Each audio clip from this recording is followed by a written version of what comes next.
Hi guys, Chris Investor here. I hope you guys are having a great day. Today's little star of the show is this little Muppet. This is one of our black-headed pythons. This is a holdback male from last year. Believe it or not, he's actually turning a year old in about 2 weeks' time. And we basically due for the next batch of black-headed python eggs.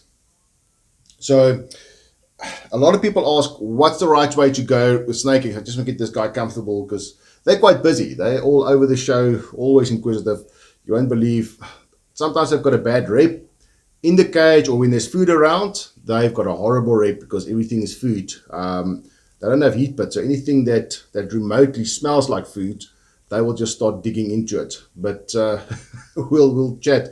Let's see if he's well behaved during this talk. But today's going to be a quick one. So a lot of guys ask about snake eggs. How do you go about? Do you cut on your due date? Do you let the first one pip, or do you just go and let them pip naturally? And I'm just going to discuss all three options with you. And with all three, I don't think there's a bad answer as such. I'm just going to explain each one and what's the risk with each one going with it. All right. So cutting on the due date. I think cutting on a due date is a very low risk doing, but you got to watch out for premature births. But we'll get to that. It's actually not. It's such a minor. This guy's actually squeezing. Such a minor defect that I won't let that affect my decision. The second option, and most of the guys voted for that option, is let the first one pip and then cut the eggs. And I'm actually one of them that does that. Because that's your clearest indication of we're good to go. We're ready to see the world, and those snakes are on their way. And then the last one is let them pip naturally. Not a fan of that for the reason is I paid dear school fees for that. I actually lost 3 of these Muppets in the egg because I gave them the benefit of the doubt to pip naturally. But at the end of the day, once, like I said, we due any day now. We on day 60 today on our eggs, and they can go up to 68. So every morning I'm down there checking those eggs. If the first one pips, I'm going to be cutting. Michelle's going to be helping me filming, and I can actually do a whole video on how we treat snakes in the incubator until they go to the hatchling units and what you do all between. But the main thing is, once we do the cuts, I'll actually show you step by step. You can either do a scissor or scalpel cut. Both works fine as long as you know what you're doing with the 2 instruments. And once we start cutting, I'll actually explain as we're going along exactly where you need to pinch, where you need to make the incision, what you need to do. So there's a whole different insert coming in on that.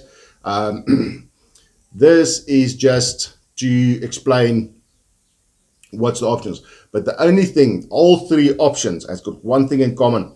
Once that egg is pitted, whether you've cut that egg or you've pitted and cut, one thing stays the same. You've got to leave that snake in the egg till it comes out on its own. You cannot pull that snake out. So the reason is it's still lying there absorbing some egg yolk. And the more egg yolk it can absorb inside the egg, the better it is for the snake in the long run. They just tend to be stronger babies. And there is some veins and everything still connected in there. And pulling the snake out will just rupture it. So let nature at least do that part and finish that part on her own. So guys, long and the short, we had the vote. I'm not feeling too great. This has not been a great week. Johnny's busy on a herping trip. He's running around. Damien's busy getting stuff sorted for a bunch of new stuff coming in that we'll reveal in due time. But since it's egg season, I just thought I'll give you a little surprise on where we're heading to. I still need to actually got it here on the table ready for incubation mediums and all that. So we're starting to cover that section because we're heading into that season. But yeah, just out of curiosity, I did a vote this morning on one of the groups and let the first one pip and cut the rest. That's the vote that won. And I actually agree with that. But there's no right or wrong answers in that one because I've just explained briefly all 3 of them. But all 3 in common has got one thing. Is one thing that all 3 got in common. Sorry, I've got to get my sentence right here. Is that let the snake come out on its own. Believe it or not, this was the first batch. I had two batches on the same rack. He was from the first batch, the females from the second batch. Funny enough, and once they start coming out, we're going to be covering these guys to the brim. I mean, it's not doing its justice. You can see this head. It looks like you actually dipped it in like gloss black paint. Beautiful snakes. These are my favorite snakes of all time. If you've worked with Aspidaites, you'll understand what the rave is all about on them. As you can see, they're not lazy snakes. They're active all the time. But these guys gave me a lot of headaches. And even the eggs. I actually had one batch of eggs now that almost gave me some headaches, but I managed to pull them through. And yeah, we on that final stage. And this morning I was in two minds. Should I cut? Should I wait for the first pip, or should I just let them come out? And yeah, unfortunately with natural pipping, I lost 3 of them last year in the egg because I gave them the benefit of the doubt. And I don't know whether it was the tooth, the egg tooth that wasn't sharp enough.